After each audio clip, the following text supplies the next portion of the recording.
Happy New Year! Would you like to save yourself 12 minutes per week of listening to ads like this? Well, Club Retrospectors members get an ad-free feed on their podcast app, plus weekly bonus bits and freshly baked episodes every Sunday. And right now, you can try being a member for free. Visit patreon.com/retrospectors for a week's free trial. Or click subscribe on Apple Podcasts for a 14-day free trial. That's patreon.com/retrospectors or click subscribe in Apple Podcasts. And hurry, because the offer ends January the 18th. Hey Retrospectors, happy January. Rebecca here, your favourite Retrospector, to say that we'll be back with a new series next week. But in the meantime, we're looking back over 2025 and selecting our favourite episodes. And my choice is 10-cent beer night Riot from June the 4th, 1974. This was the night when a huge crowd turned up to see the Cleveland Indians baseball team take on the Texas Rangers, but they were not drawn in by the action going on the pitch. No. They were drawn in by what was probably the most ill-conceived promotional gimmick of all time, which was that for 10 cents you could grab a beer. You could grab 6 beers in one go, in fact, and then your friend could grab 6 beers in one go. Hey presto, you're chugging a lot of beers during one baseball match. It ended about the way that you would imagine. A huge pitch invasion, absolute pandemonium, people throwing rocks, seats, anything they could get. I think one of my favourite images is people whipping batteries towards the field out of their transistor radios. I just think that's an incredible image of the time. It was pretty awful, you know. The baseball players had to basically retreat like they were in a in a war scene, covering one another as they retreated towards the tunnel. The umpire was injured as well. Finally, they had to call it. Unsurprisingly, the game was over. But I just think this was a remarkable event, something that really could not have happened in any other time and place. And I love a story about promotions gone wrong. I think that's a really funny avenue. So I love this one.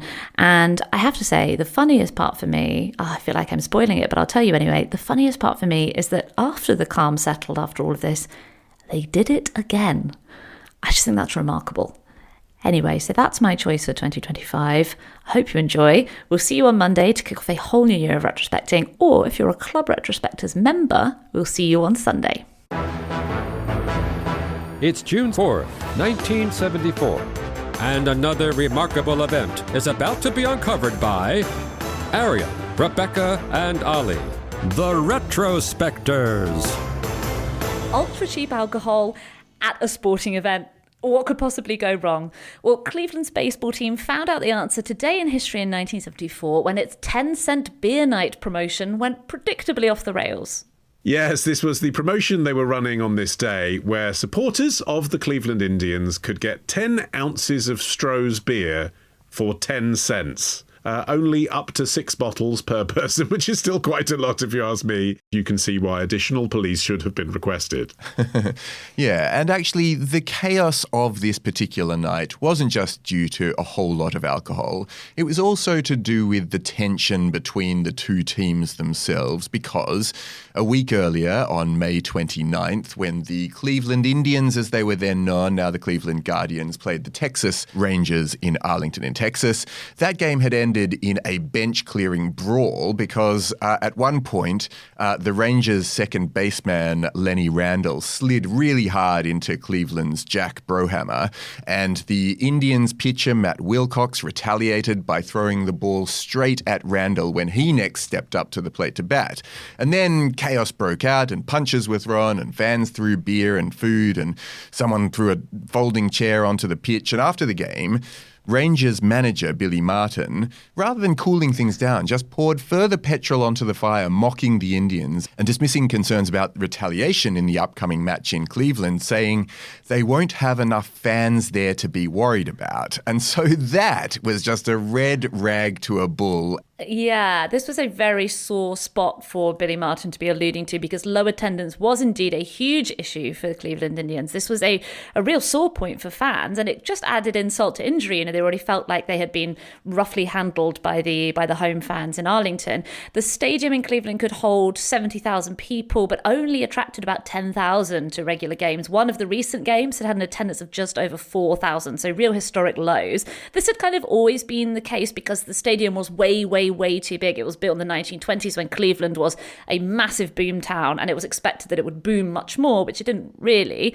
But also, the Indians were pretty mid at the time. They were not having a very good season. And over the next week then, Cleveland's sporting press further amped up this feeling of grievance and the idea that there was this score to settle in the return fixture. And in the end, 25,000 people showed up, which again doesn't really fill a 70,000 seat stadium, but it is much, much larger crowd than what they had been drawing recently. And you had this mixture. You had the hardcore fans who were very worked up by this point, but also you have all these extra people, the people who, the other 21,000 people who weren't turning up to ordinary games. They're coming for the beer. They're not super into baseball, but maybe they've got some city pride as well. And neither group is necessarily going to be on their best behaviour after a few drinks. Yeah, and the whole reason they were having this promotion was to address the same underlying causes of the stadium being usually pretty empty. The town in general was going bankrupt. Throughout the 1950s and 60s, the Cuyahoga River kept catching fire because so much industrial waste had been dumped into it. And the attempts to curb that led to some businesses from Cleveland fleeing elsewhere.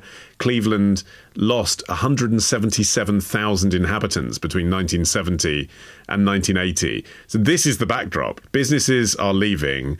The river is catching fire, and the baseball team is not very popular. And so they're having a crisis board meeting just before this event saying, how are we going to sell more tickets? This is not a case of making money. This is a case of breaking even. How do we keep the team open? And somebody suggested duplicating a gimmick which actually had been innovated by the Texas Rangers, ironically, who had themselves recently hosted a successful 10-cent beer night. If you effectively don't make any money on the beer, then you'll make more money on everything else because attendance will go up. And that got people through the door. You had lines at beer stands that were just constant throughout the night. Many fans reported that they'd drink their 6 beers and then return to the line as they were drinking them and just start drinking as soon as they got to the front of the queue again and then go back to the back and repeat. Yeah, and stoned as well. The Indians pitch Dick Bosman later recalled you could get high just by breathing deep. But despite the vast quantities of marijuana that were being smoked, the game had a real mean drunk vibe about it, probably because half of the spectators were already drunk when it started. When Rangers pitcher Ferguson Jenkins was hit in the stomach by a batted ball, this was really early on as well, and it was obviously an accident. Fans cheered in the stands as he doubled over onto the ground. Some of them were yelling, "Hit him again!" And it just got worse from there. Gameplay was halted by 2 streaking incidents and 1 mooning, which even for the streak-happy 70s is a lot of unscheduled nudity. This, by the way, was the peak of the streaking craze, 1974. We just had the novelty number 1 record, The Streak. This was also the year that David Niven had a streaker run behind him at the Oscars. So it's peak streak. You're sort of expecting streakers. And actually, the first streaker was a sort of plus-size lady who was enjoying herself and kind of did entertain the crowd in a way that was kind of amusing. Then there was a father and son mooning. So although there was this aggressive atmosphere, it was also kind of funny, and the players thought it was funny to begin with. And then, it just kind of turned sour, partly because not just marijuana in the air, but firecrackers. So you've got like this combination of gunpowder and marijuana, thick smoke and fog. And then to add to that, on top of the nudity, people throwing refuse into the air. Obviously, they're beer cups to begin with, but that then, in response to a PA announcement requesting people don't litter the pitch, became this onslaught of bottles, rocks, golf balls, batteries, anything people could find. And then it went from funny with an edge to actually just openly dangerous. Yeah, meanwhile, they were still trying to play a ball game, and on field, Cleveland had tied the game 5-5 in the 9th innings, but by then the situation had turned properly dangerous. And there was this key moment when the Rangers outfielder Jeff Burrows went to retrieve a dropped glove in right field, and a fan tried to take it from him. Burrows then might have tripped, or maybe he was punched. The details are a bit murky, but then Billy Martin, the Rangers manager, seeing what looked like an attack, at least from where he was sitting, charged onto the field with his players, some of them wielding bats to rescue Jeff Burrows. And that was the tipping point. Thousands of fans then stormed the field, some of them actually armed with knives and chains and now pieces of stadium seats that they'd ripped out. And players were now fighting to defend themselves. Yeah, it was about 200 fans who surged down onto the pitch. By this point, families attending the game and anyone who didn't want to be trapped in this out-of-control stadium with a crowd of wasted hooligans had left. So you've got all of these people invading the pitch. And I love is there anything more 1970s than whipping back batteries that you've taken out of your portable radio. It just feels like the height of 70s mayhem. But it had at this point actually tipped, as you suggested, Aaron, into being dangerous. The Indians pitcher Tom Hilgendorf was hit by a steel folding chair. Both teams then tried to retreat. They were covering each other like they were in a battle, covering each other so they could get back to their tunnels. Once the players had fled, the chaos on the field became total. Fans were rampaging. They were tearing up the stadium, stealing any memento they could get hold of. All 4 bases were stolen and they were never recovered, really overwhelming the stadium security guards. And all the best part of this, it was so out of control. The chief umpire, Nestor Chilek, who had himself been hit with a chair and cut by a rock at this point, declared that play was over. And all the while, the organist was playing Take Me Out to the Ball Game in an attempt to calm the atmosphere.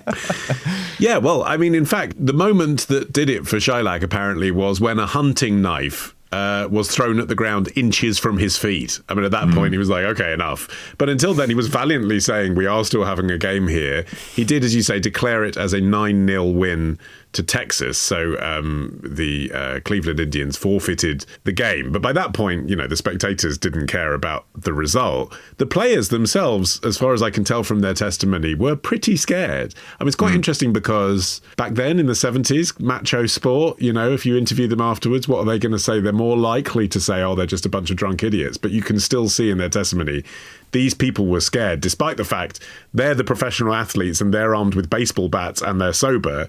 They were still scared to see hundreds of angry, drunk fans mob the pitch. And they got a police escort to a hotel room where they had to go to bed hungry. They were told, stay in the hotel until noon the next day to make sure this is over. Yeah, this was the first forfeit since September 1971 when the Washington, D.C. Senators played their final game in the nation's capital before relocating to become, you guessed it, the Texas Rangers. And Cleveland pitcher Dick Bozeman, who was a member of that 1971 team, said that the fans in Washington that night, when there was a forfeit for sort of disruptive reasons, he said that the fans that night were only looking for mementos when they disrupted the game.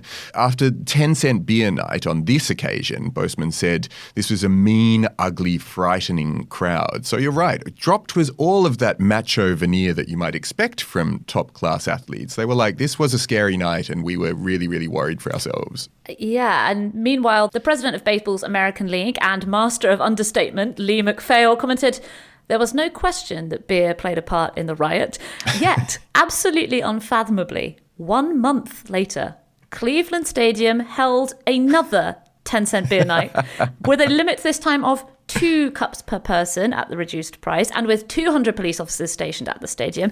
And to be fair, it went without a hitch. Yes, it did. Be fair. Yes. And they did break even. So it financially did pay for itself.